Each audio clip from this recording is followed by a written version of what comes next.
అంకమరావు గారికి, అదేవిధంగా బ్రేక్ఫాస్ట్ వీక్షకులందరికీ కూడా శుభోదయం. నిన్న జగన్మోహన్ రెడ్డి గారు మరొక్కసారి తన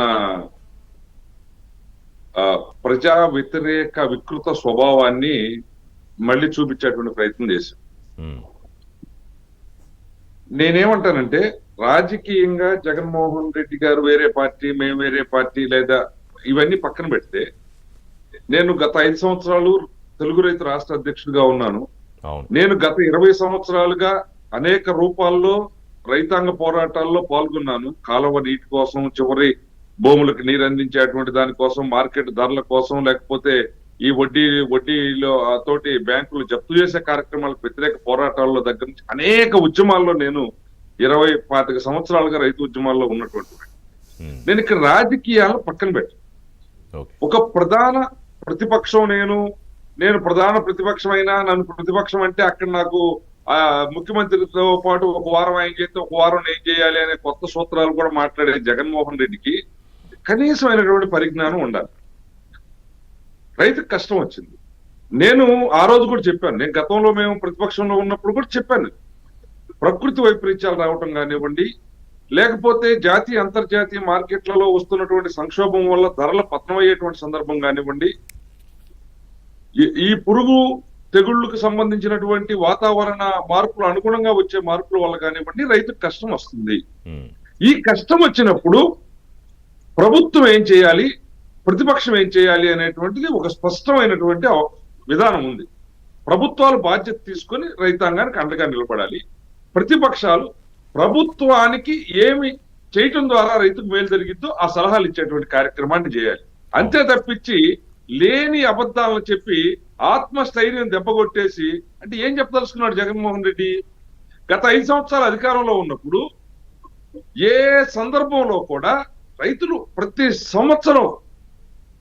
సంవత్సరం కూడా రైతులకి వరదలు, అధిక వర్షాలు, తుఫాన్లు, తెగుళ్ళు, పురుగు బారిన పడి అనేక రకాలైనటువంటి పంటలు నష్టపోయినటువంటి పరిస్థితి ఆ రోజు మనం చూసినప్పుడు రైతాంగాన్ని ఏ రోజన్నా పోయి, ఇదిగో ఈ కష్టం మీకు వచ్చింది, ఇదిగో నేను ప్రభుత్వం పెద్దగా ఉన్నాను, నేను మీకు అండగా ఉంటాను, మీరు అధైర్యపడకండి, అఘాయిత్యాలకు పాల్పడకండి అని ఎప్పుడైనా చెప్పాడండి? చెప్పకపోవటం వల్లనే ఆ రోజు దేశంలోనే 2వ స్థానంలో కౌలు రైతులు, 3వ స్థానంలో రైతులు ఆత్మహత్యలకు పాల్పడి సాలీన 1276 మంది, అంటే సంవత్సరానికి 1276 మంది రైతులు ఈ రాష్ట్రంలో ఆత్మహత్యలు చేసుకున్నారు అనేటువంటిది స్వచ్ఛంద సంస్థలు చేసినటువంటి సర్వేలో తేలినటువంటి అంశం. అలాంటి జగన్మోహన్ రెడ్డి ఈ రోజు తిరిగి మళ్ళీ తను అదే పరిస్థితి, అంటే ఇంకా 3 సంవత్సరాలు 4 సంవత్సరాలు ఇదే కూటమి ప్రభుత్వం అధికారంలో ఉంటుంది, మీకు న్యాయం జరగదు, మీరు అన్యాయం అయిపోయారు, మీరు చచ్చిపోండి అనేటువంటి ప్రేరణ. అంటే ఒక ప్రధానమైన ప్రతిపక్షం అని చెప్తున్నావు, 40% ఓటింగ్ ఉందని చెప్తున్నావు, రైతుల కోసం ఉంటానంటున్నావు.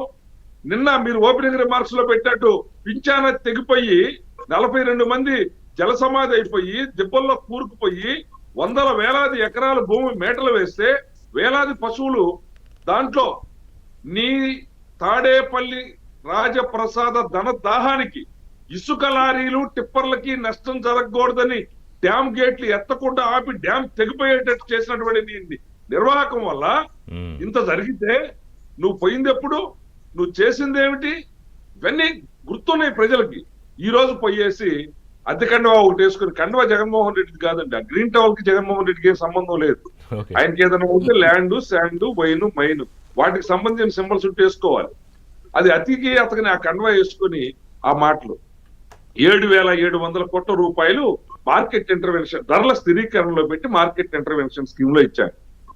అసలు ధరల స్థిరీకరణ అంటే ఏంటో, ఇన్సూరెన్స్ అంటే ఏంటో, ఇన్పుట్ సబ్సిడీ అంటే ఏంటో, ఏ దానిపైన స్పష్టం కాదు, కనీసమైనటువంటి అవగాహన లేని జగన్మోహన్ రెడ్డి గారు నిన్న అక్కడికి పోయి రైతాంగానికి చెప్తా ఉన్నాడు. నేను చాలా స్పష్టంగా చెప్పదలుచుకున్నాను, ఈ రోజు నేను అగ్రికల్చర్ మిషన్ వైస్ చైర్మన్ గా ఉన్నాను, రైతు రాష్ట్ర అధ్యక్షుడిగా ఉన్నాను. ఈ కూటమి ప్రభుత్వం రైతాంగం పట్ల, వ్యవసాయం పట్ల ఎంత స్పష్టమైనటువంటి ఆలోచన కలిగి ఉంది, అవగాహన కలిగి ఉంది అనేటువంటిది రోజు చెప్తా ఉన్నాం. ఓకే. వ్యవసాయాన్ని లాభసాటిగా మార్చాలి, రైతుని రాజుగా చూడాలి, గౌరవప్రదమైన వృత్తిగా వ్యవసాయం మారాలి. ఒక సాఫ్ట్వేర్ ఏ విధంగా అయితే గౌరవం పొందుతా ఉన్నాడో అదే విధమైనటువంటి గౌరవాన్ని ఒక వ్యవసాయదారుడు పొందాలి. గ్రామ సీమలు ఈ రోజుకే వృద్ధ గ్రామాలు అయిపోతా ఉన్నాయి. యువ శక్తితోటి గ్రామాలు కలకలలాడాలి అంటే వ్యవసాయం లాభసాటిగా మారాలి అని ఒక స్పష్టమైనటువంటి అవగాహనతోటి, స్పష్టమైన ఆలోచనతోటి చంద్రబాబు నాయుడు ఈ రోజు వ్యవసాయాన్ని లాభసాటిగా మార్చేటువంటి ప్రక్రియ ప్రారంభిస్తా ఉన్నారు. ఈ రోజు జగన్మోహన్ రెడ్డి గారు ఈయన అంటారు, నువ్వు రైతులు పంటలు కాకుండా ఇనుప మొక్కలు తిని బతుకుతావా అంటే, రైతులకి పూర్తిగా వ్యతిరేకి చంద్రబాబు అనే ఒక ముద్ర వేయించాలనే ప్రయత్నం అప్పట్లో రాజశేఖర రెడ్డి చేశారు. ఇప్పుడు మళ్ళీ జగన్మోహన్ రెడ్డి ఆ ప్రయత్నం మొదలు పెట్టారేమో అనిపిస్తోంది శ్రీనివాసరెడ్డి గారు. ఖచ్చితంగా అండి. ఇప్పుడు ఆ మనకి ఏ ఏ ఏ స్పష్టమైనటువంటి విషయం పట్ల అవగాహన లేనప్పుడు ప్రజలను గందరగోళానికి గురి చేసి తన లబ్ధి పొందాలి అనేటువంటి ఆలోచన చేయటమే జగన్మోహన్ రెడ్డి వైఖరి. తనకి దేని మీద అవగాహన లేదు. ఒక ముఖ్యమంత్రిగా గత 5 సంవత్సరాలు ఏం చేశాడో మనం చూసాం కదా. ఎప్పుడైతే ఆయన బజార్కు వచ్చేవాడంటే ఒక బటన్ నొక్కిపోయేదానికి వచ్చేవాడు. ఆ బటన్ నొక్కిపోయేదానికి కూడా పెద్ద ఎత్తున ప్రజానీకాన్ని పోగు చేసి కూర్చోబెడితే అప్పుడు వచ్చేసి ఒక బటన్ నొక్కి రాసినటువంటి స్క్రిప్ట్ అనేక తప్పులతో చదివేసి వెళ్ళిపోయేవాడు. అంతకు తప్పించి ఎప్పుడు కూడా ఆయన ప్రజల గురించి ఇతర ఏ అంశం, నేనంటుంది వ్యవసాయమే కాదు, ఆయనకి రాష్ట్రంలో ఏ సబ్జెక్ట్ పట్ల అవగాహన లేదు. కానీ చంద్రబాబు నాయుడు గారు అలా కాదే. ఈ రోజు ఒక పెద్దన్న పాత్రలో, ఒక కుటుంబంలో ఒక తండ్రి తల్లి పాత్రలో వ్యవసాయం ఎలా చేయాలి ఆయన అప్ టు అంటే సోయింగ్ దగ్గరికి, విత్తనాలు నాటే దగ్గరికి వెళ్ళి ఆ భూమి యొక్క ధాతు పరీక్షలు నిర్వహించి సాయిల్ హెల్త్ టెస్టులు చేయించి అక్కడ నుండి పంట అమ్మే వరకు ఏ దశలో ఏ విధమైనటువంటి చర్యలు తీసుకోవాలి, జాగ్రత్తలు తీసుకోవాలి, రైతు లాభసాటిగా ఎలా మారాలి అనేటువంటి ఆలోచన చేసి అంత స్పష్టంగా చెప్తా ఉన్నారే. ఈ రోజు వ్యవసాయం పట్ల ప్రభుత్వం యొక్క 5 పంచసూత్రాలను తీసుకొని వచ్చి వ్యవసాయాన్ని ఏ విధంగా మరల్చాలి అనేటువంటి ప్రతి రైతుకి అవగాహన కల్పించేటువంటి కార్యక్రమాన్ని ప్రభుత్వ యంత్రాంగం ఈ రోజు భాగమై చేస్తుందంటే ముఖ్యమంత్రి గారితో సంబంధం లేకుండా చేస్తుందండి. అంతేగా. జగన్మోహన్ రెడ్డి గారు కావాలని అవగాహన లేనితనంతో మాట్లాడుతూ ఉన్నాడు. నేనేమంటానంటే మార్కెట్ సంక్షోభాలు వస్తాయి. అదేదో కొత్తగా జగన్మోహన్ రెడ్డి ఇవాళ కండవా వేసుకుని బజారుకు రావడానికే రాలా. ప్రపంచవ్యాప్తంగా అనేక దేశాల్లో అనేక సందర్భాల్లో ఇలాంటివి వస్తా ఉంటాయి. మనకు కూడా వచ్చినప్పుడు ఏం చేసాం, నువ్వేం చేసావు, అంటే వచ్చిన ఇదండి మాట్లాడదాం. శ్రీనివాసరెడ్డి గారు, మన అంకమరావు గారును అంజరెడ్డి గారు మాట్లాడాక మళ్ళీ వస్తాం మీ దగ్గర. అంకమరావు గారు, ఇప్పుడు 3 లక్షల టన్నుల పంట ఎక్స్పోర్ట్ చేసేసాము.